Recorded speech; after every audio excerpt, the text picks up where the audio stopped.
Well,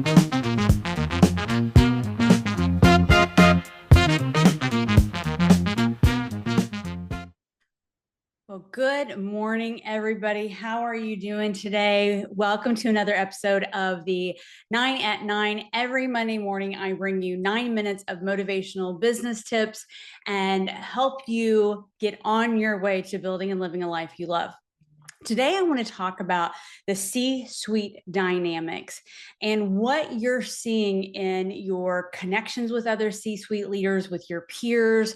Many of you are sensing a disconnect to the CEO as well and are having limited conversations, mostly in written form, not even face-to-face on a weekly basis. And I wanted to steamroll that into when you are face-to-face and when you are having these C-suite meetings, what those dynamics look like and how you can have a little bit better of an idea how everyone else has shown up to the meeting to be able to maximize the capacity for the potential in the room.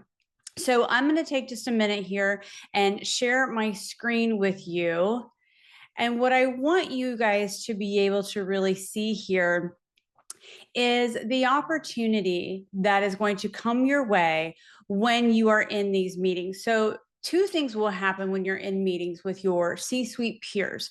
Number one, you're going to notice that they are team focused, or you're going to notice that they are self-focused. And I don't want you to think of self-focused roles as a negative, but I want you to be able to be understanding of what those look like so that you can have a better gauge of how the meeting is going and how your peers are showing up.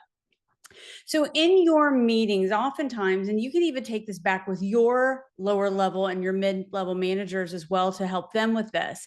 But as you're talking with your peers, your C-suite peers, and you're in meetings, and this also is going to happen too, even with your introverts and your extroverts, you're going to have you'll see these 5 different roles in the team focused roles. You may have someone who is your encourager. They're going to be down for whatever the suggestion is, and they're going to be the cheerleader. You might have someone who is your harmonizer. They might mitigate or downplay their personal opinion or their personal ambition to make sure that there is cohesion among the peer group. You might have someone who is going to be your compromiser, someone who is willing to give up what they are looking for from an expected outcome perspective and really make sure that everybody gets to win. They might be, seems like they're the harmonizer, but there is a difference. You might have that person that is the discussion expediter. They're just going from topic to topic to topic, just to basically check it off of their list, right? And then you'll have your follower. You're somebody who maybe they're gonna sit back and wait and see where the group goes and to not add any public scrutiny to them or to not add any arrows headed their way. They're just going to do what the group is wanting to do. Now, those may all sound very similar, but I assure you they are not. Then I want us to go look at the self-focused roles. And these self-focused roles are going to be vastly different, but they may also have a team-focused approach in their perspective as well. Hear me out. You might be a CIO and maybe you are upset because you're having to spend more time as an executive thinking about the enterprise function rather than your individual allocation of IT. And so you might come into a meeting aggressive because you're trying to get the executive functions off your plate so you can go back to swimming in your lane of IT and live there and deal with your AI and deal with your cybersecurity and not have to worry about the human dynamics of what is the culture, okay? You might be a blocker. You might be the blocker. It doesn't matter what the idea is. You're going to talk about why that isn't going to work. You're going to talk about how that's not going to be something that is going to be beneficial for the group, let alone for the company. You're going to block whatever the idea is. Then you might have the recognition seeker, that person who I am among my peer group and the CEO.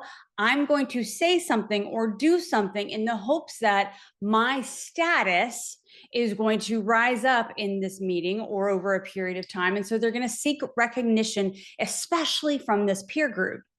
Then you have the distractor, the one who, you're talking about this and they get everybody talking about that because they don't want to have to address this.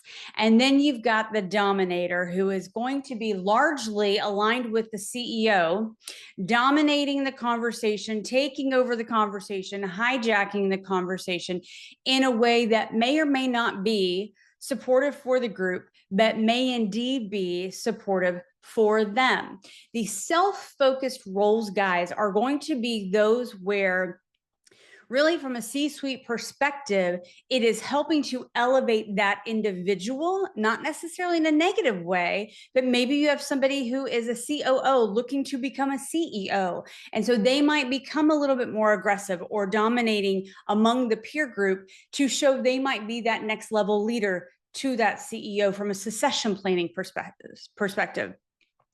Then on your team focus roles, it's a great idea to take that back to your mid-level management team and see if they can assess how everyone is showing up in the room, because that as well will allow them to be able to further enhance not only their communication, but build in the cohesion, create that community, which will help the culture to flourish. And if there's a disconnect from a CEO to you as a C-suite leader, you cannot allow that disconnect to then trickle down to your mid-level management team just because that is how your CEO level leader has chosen to lead. And here's the issue, guys. The testing that research that Gartner just did on all of this, which is where this comes from, really lays down very methodically and in a clear, unmistakable way the difference that high-performing companies operate from and low-performing companies. And these issues are at the heartbeat of those who are low-performing companies because they're not paying attention to the minutia of some of these things that will allow for expansion, will allow for greater operations, processes, frameworks to be built in a cohesive and tangible way that will drive revenue, that will drive sales, that will drive up the profitability within the company, keeping the retention, keeping in the top team players, keeping in those high performers, and allowing that shareholder value and business value to increase. So those are things that you've got to be paying attention to as that C-suite leader, as the CEO of your company. If you are not performing up to the level of what you did last year, it may not be a product or a service issue. You need to look from within. How are you leading? How are you communicating? How accessible are you to your C-suite level leadership team, who is at the crux of everything going on in the operation, to then be able to know and effectively convey to your board how the company is really functioning or dysfunctioning. All right, guys, that is 9 minutes of business tips and motivation, and I will see you back here next Monday. Make it a great week.